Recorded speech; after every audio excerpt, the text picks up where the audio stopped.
बल्ले का निशान वापस लेने के लिए पीटीआई का पेशावर हाई कोर्ट से रुजू। इलेक्शन कमीशन के फैसले के खिलाफ दरख्वास्त पर समाअत जारी। इलेक्शन कमीशन का फैसला कलअदम करने की इस्तदा जस्टिस कामरान हयात मियां खिल समाअत कर रहे हैं। बैरिस्टर गौहर और अली जफर एडवोकेट के दलाइल। अली जफर ने कहा, इलेक्शन कमीशन ने इख्तियार से तजावुज किया। इलेक्शन कमीशन कहता है इंतखाबात ठीक हुए, लेकिन जिसने कराए वो गलत था। इंतखाबी निशान सियासी पार्टी की पहचान होती है, इससे बहुत संजीदा मसाइल होंगे। बैरिस्टर गौहर ने मीडिया से गुफ्तगू में कहा, सियासी पार्टी से निशान ले लेंगे तो वो खत्म हो जाएगी। हमें लेवल प्लेइंग फील्ड तो क्या कुछ भी नहीं दिया जा रहा। सुप्रीम कोर्ट इंतखाबी निशान सियासी जमातों का हक करार दे चुकी। एक पॉलिटिकल पार्टी का राइट है कि अपने सिंबल से इलेक्शन लड़े। अगर वो सिंबल से इलेक्शन नहीं लड़ेगी तो देखो 227 रिजर्व सीट है, वो किसके पास जाएगी। और अवाम इन वोटों का और इन सीटों का आगे सदर के इलेक्शन पे असर है, सेनेट के इलेक्शन पे असर है, चीफ मिनिस्टर और प्राइम मिनिस्टर के इलेक्शनों पे असर है। ये पॉलिटिकल पार्टी से आप अगर सिंबल ले लें तो इन प्रैक्टिकल टर्म्स आपने पार्टी को डिसॉल्व कर लिया। सुप्रीम कोर्ट का ये कहना है। आम इंतखाबात के लिए पीटीआई का फिर लेवल प्लेइंग फील्ड का मुतालबा। गौहर खान ने सुप्रीम कोर्ट में दरखास्त दायर कर दी। इस्तदा की गई कि 22 दिसंबर को सुप्रीम कोर्ट ने इलेक्शन कमीशन को पीटीआई की दादरसी का कहा। सेक्रेटरी इलेक्शन कमीशन को हिदायत दी जाए वो लेवल प्लेइंग फील्ड फराहम न करने वाले जिम्मेदारान के खिलाफ कार्रवाई करे। तहरीक इंसाफ के उम्मीदवारों, कारकुनों और कायदीन की गिरफ्तारी से रोका जाए। इंतखाबी मुहिम चलाने के लिए जल्द से जुलूसों की इजाजत मांग ली गई।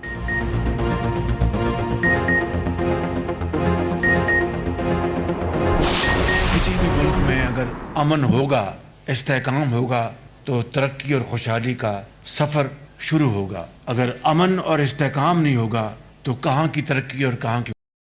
मुल्क के अंदर दहशतगर्दी का ख़ात्मा हुआ तो वो जनाब कायद की लीडरशिप में, चाहे वो ज़रब अज़ब है या रद्दुल फसाद, लोगों ने मुझे बार बार कहा कि हम नवाज शरीफ का शुक्रिया अदा करते हैं कि जिन्होंने कराची का अमन बहाल किया है।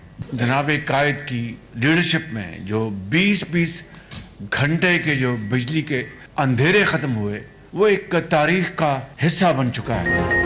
पाकिस्तान का अहम तरीन इलेक्शन होने जा रहा है। नवाज शरीफ की क़यादत में फतह हासिल करेंगे।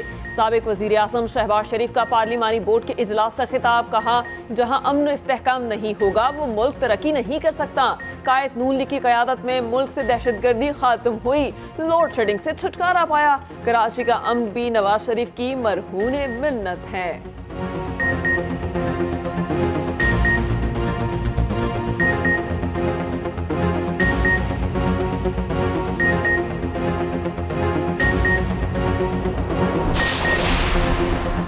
कागजात नामजदगी की स्क्रूटनी दूसरे रोज भी जारी। रिटर्निंग अफसरान ने उम्मीदवारों को बुला लिया। NA 130 से नवाज शरीफ के कागजात मंजूर। मरियम नवाज के P 165 से कागजात की स्क्रूटनी मुकम्मल।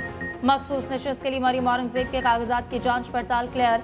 NA 53 से चौधरी निसार अली के कागजात मंजूर। उधर उम्मीदवारों के खिलाफ नया आईनी शिकंजा भी तैयार कर लिया गया। मालियाती इदारों, यूटिलिटी बिल्स के डिफॉल्टर से फौरी वसूली की जाएगी। कर्ज अदा न करने वाले उम्मीदवारों को नाअहल करार दे दिया जाएगा। क्लियरेंस नैब, एंटी करप्शन पुलिस और FIA से ली जाएगी।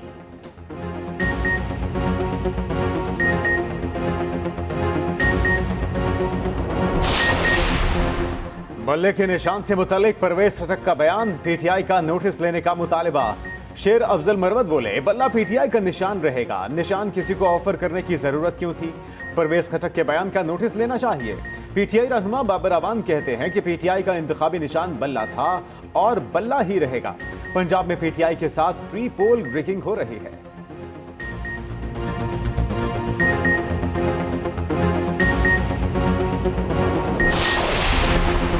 हुकूमत ने IG और DC इस्लामाबाद को बरकरार रखने की इस्तदा कर दी। इलेक्शन कमीशन से फैसले पर नजरसानी की अपील। चीफ इलेक्शन कमिश्नर की सरबराही में 4 रुकनी बेंच ने केस सुना।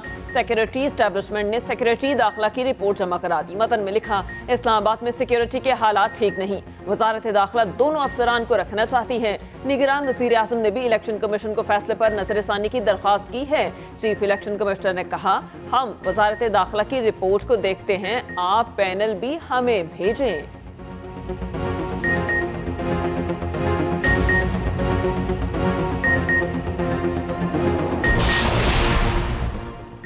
अडियाला जेल में साइफर केस का ओपन ट्रायल। बानी पीटीआई और शाह महमूद कुरैशी के वकील मौजूद थे। समाअत खुसूसी अदालत के जज अबुल हसनात जुल्करनैन ने की। दोनों मुल्ज़मान के अहलखाना भी कब्र अदालत में मौजूद रहे। केस में इस्तग़ासा के तमाम गवाहों के बयानात कलमबंद हो चुके। उधर शाह महमूद कुरैशी के मचल के जमा हो गए। रुबकार जारी होने के बाद आज रिहाई का इम्कान।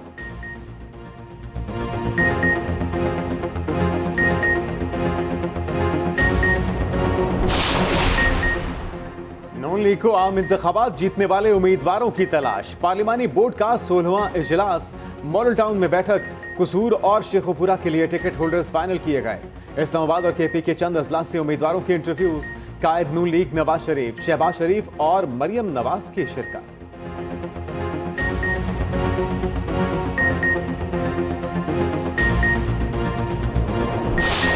हम 9-10 मई को इस तरह लेके चल रहे हैं कि जैसे कुछ हुआ ही नहीं। यहाँ तो आलम यह है कि उसको एक बड़ी जमात का सरबराह कहा जा रहा है।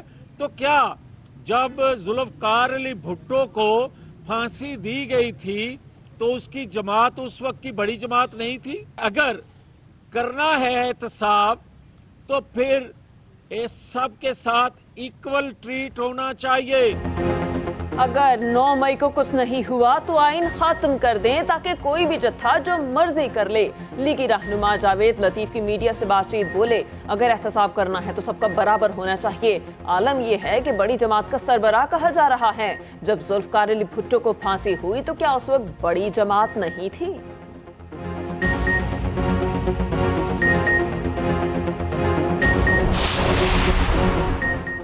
पाकिस्तान स्टॉक एक्सचेंज में शदीद मंदी का रुझान। 1797 पॉइंट्स की कमी रिकॉर्ड। 100 इंडेक्स 7000 की नफसियाती सतह खो गया। इंडेक्स 59,900 पर ट्रेड करने लगा।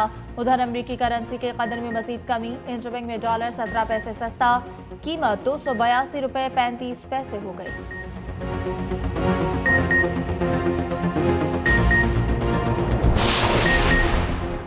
बिजली सार्फिन को हाई वोल्टेज का झटका देने की तैयारी। 4 रुपये 66 पैसे फी यूनिट महंगी होने का इम्कान। सेंट्रल पावर परचेजिंग एजेंसी की बिजली महंगी करने की दरखास्त। इजाफा नवंबर के फ्यूल प्राइस एडजस्टमेंट की मद में मांगा गया।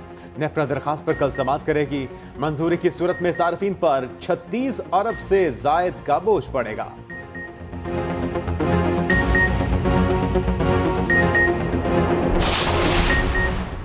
बिजली की पैदावार इंतहाई कम तरीन सतह पर आ गई। लोड शेडिंग 8 घंटे से तजावुज कर गई। मौसम सरमा में बिजली का शॉर्टफॉल 5500 मेगावाट हो गया। अपन बिजली की पैदावार सिर्फ 800 मेगावाट तक महदूद।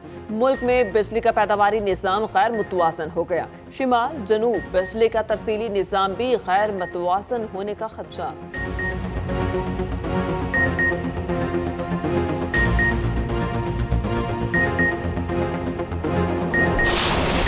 गजा में इसराइली फौज की रिहायशी इलाकों पर शदीद बमबारी। मज़ीद 250 फलस्तीनी शहीद हो गए। मुखासी कैंप पर हमले में 70 फलस्तीनी निशाना बने। मजमूई तादाद 20,674 तक जा पहुंची। 54,500 से ज़ायद जख्मी हो चुके। मगरबी किनारे से दर्जनों निहत्ते शहरी पकड़ लिए। सड़कें तबाह। एम्बुलेंसेस को जख्मियों तक पहुंचने में शदीद दुश्वारी। हमास ने जंग बंदी के लिए गजा से दस्तबरदार होने की तजवीज़ मुस्तरद कर दी।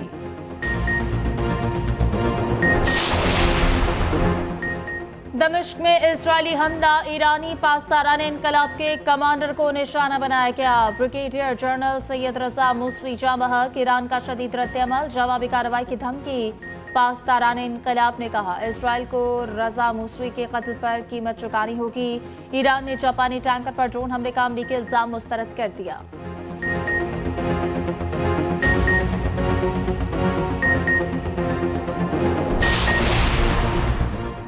गजा में इस्राएली जारियत के खिलाफ अमेरिका में एहतजाज। मुजाहिरीन पेंटागन चीफ के घर के सामने पहुंच गए। वर्जीनिया में फलस्तीन के हामियों ने लॉयड ऑस्टिन के घर के बाहर एहतजाज किया। फलस्तीन आजाद करो के नारे लगाए। इस्राएली जराइम के लिए मजीद इमदाद न देने का मुतालबा।